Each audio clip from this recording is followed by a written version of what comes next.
continuing my series on Python for physics educators and physics students. Whatever you may be, hopefully this is for you. So my whole idea of this playlist, and it's a massive playlist so far. I don't know actually what massive would be in terms of playlists, but I think it's big. I'm working on a playlist of all the kind of things that you can do in the introductory physics course. So this is to help educators use Python in their course. I'm working on the second semester of physics. We're doing electricity and magnetism. I did the electric field due to point charges, electric field due to charge distributions. I did the electric potential, the change in potential due to a point charge by integrating numerically this E.dl from infinity to show that. But what I want to do now is a non-straight. I guess it could be curved. Non-straight is curved, right? Why did I say non-straight? I don't know. A non-straight path.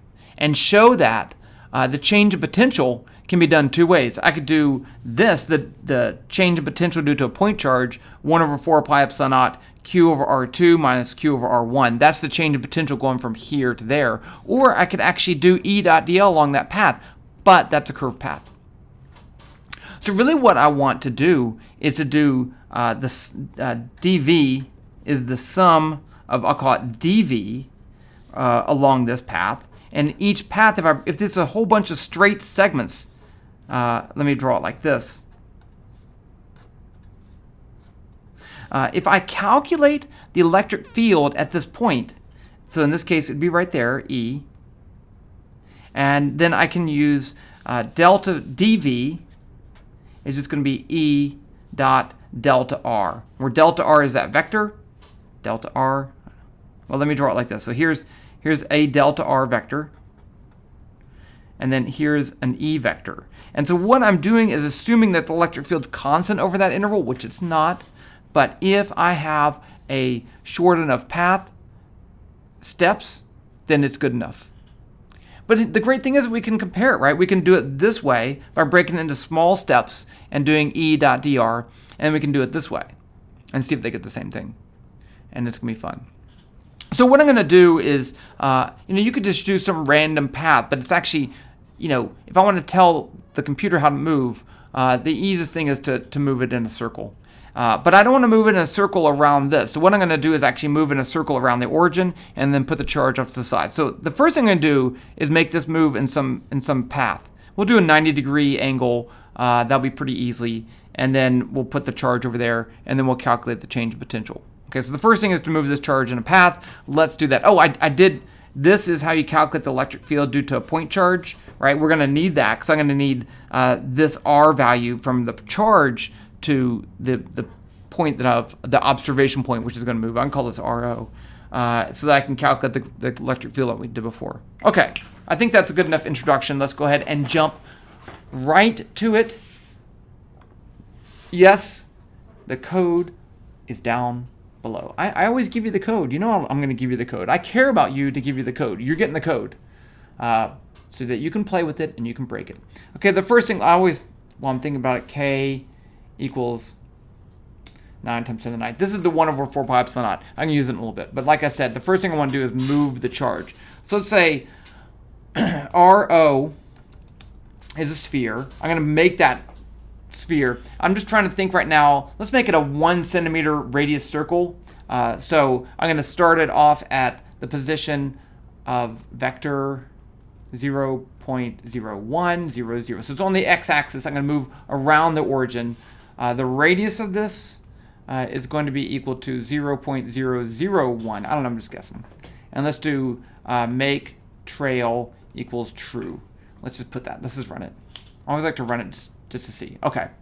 I think this might be should be a little smaller. Let's make this 0.5. Okay, we can always change that. Okay, so now what I want to do is to move it in a position. I should have drawn this out. What parameter am I going to use to determine the location of that? And the answer is going to be theta, right? So let's start off with delta V. I'm trying to think the best way to do this. Let's say delta R. dr equals vector. Let's see, let's call this. Oof, I didn't really think this through. How how do I rotate that vector? Yeah, got it. Okay, so let's say r equals 0.01. That's the radius of my circle. dr is going to be equal to, let's do this also, theta equals 0. So if I think about that r vector, I can change the angle of theta each time. And so at some point, I'm switching over to the paper right here. At any generic location, how would I find that dr? So let's do it like this. Suppose I have some dr, and this is my angle theta. And I'm just going to change that theta each time. Well, then what would my x and y components be? Well, this is there's going to be some step size. I'll call it rs. And this is going to be ry, and that's going to be rx. So rx is going to be r step times the sine negative the sine of theta. Ry is going to be r step times the cosine of theta. And then I can just change theta and find out where it is. Okay, so that should work. And don't worry, we'll test it before we do it. So let's do r step. R step equals 0.0005. It's the same as radius. I don't know. Let's just try that out. Now I need d theta. D theta. Oh, this isn't going to actually move in a circle. Let's just do it anyway. I'm trying to think because the step size should be related to the angle d theta.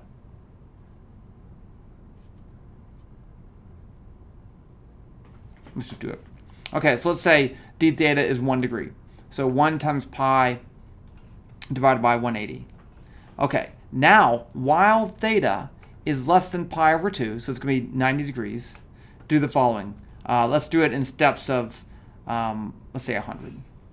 So the first thing is to calculate dr. dr is going to be r step times vector negative sine theta cosine theta 0. Now what I'm going to use is dr to move the ball. So I'm going to say ro equals ro plus dr. So that's going to move it. Now I want to change my theta. So I can say theta equals theta plus d theta. And that should be it. I'm kind of questioning myself right now. I didn't do anything. Oh. Plus. Plus is not a function in RO. Oh, RO.POS.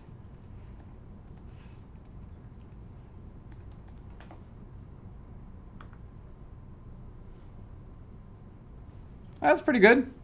Let's print out the final position because I don't know what, I didn't do this. I really didn't do this correctly, but. So it moved, it's not in a 2 centimeter radius. It's not even, yeah. No, it's not 2 centimeters.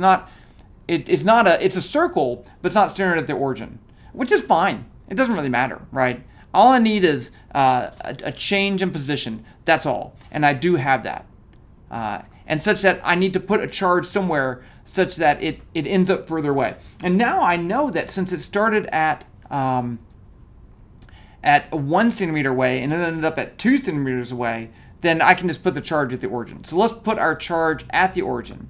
So I'm going to say Q equals Q. What am I? That's Q. Q1. Q1 equals sphere, which I don't even have to draw this, but I'm going to draw it anyway.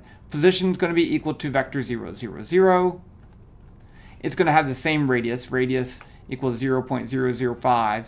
I don't need to make a trail, but I need to give it. I don't have to give it a color. I'm going to make it red. I don't like red, but if I'll make it positive, it has to be red, right? Now I can give it a charge. Let's just call it the charge. Q equals 6 nanocoulombs. 6e negative 6. Okay. So now we are ready. I can take each of these steps. I know the dr vector. I can calculate the electric field E, and I can use that to calculate dV. So the first thing I'm going to do is say V equal, I'm going to call it delta V equals 0. And it's kind of difficult because we're kind of flipping back and forth between dV and delta V. Delta V is a whole step, okay? Now what I want to do, the first thing I want to do is to calculate R. R is the vector, I should run this. Okay, there's my charge. And you can see it did end up, 2 centimeters away. It started 1 centimeter away. It started way, and ended up way over there. Well, who cares? That's fine. So I need to calculate R. R is going to be the vector from the charge to my observation location. So I'm going to say RO minus RO.POS minus RQ1.POS. Now I can calculate the electric field. E is just going to be K times Q times norm R divided by mag R squared. That's the exact same formula that I had on paper. It's the same thing. I know dr right there, so I can now calculate dv. dv is a short change in potential, and delta v is the whole thing.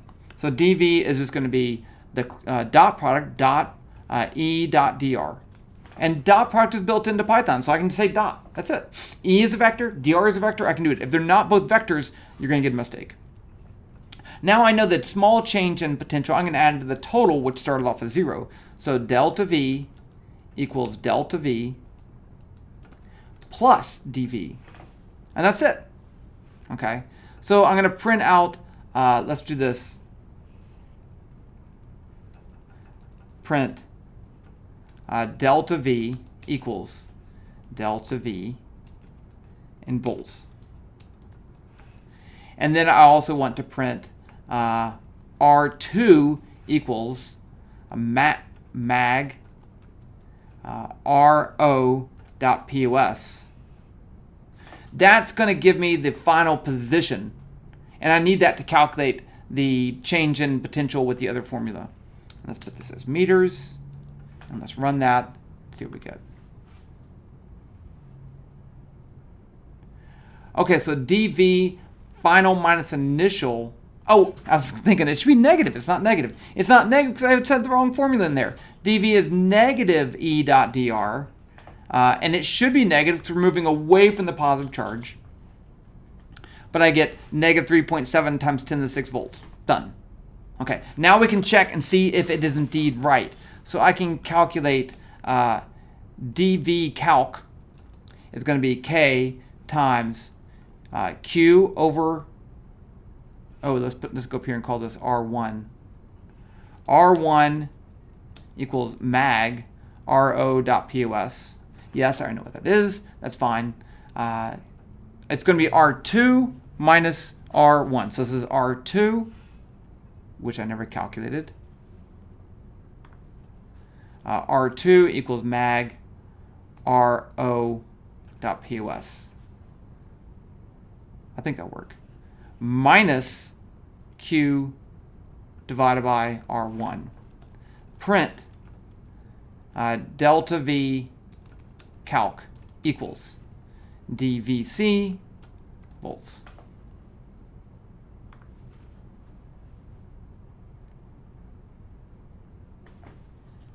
Not exactly the same. It's not negative 3.7 times 10 to the 6 volts, negative 3.8. But again, we made that approximation that over the step size, the electric field is constant. Not constant. So there you go.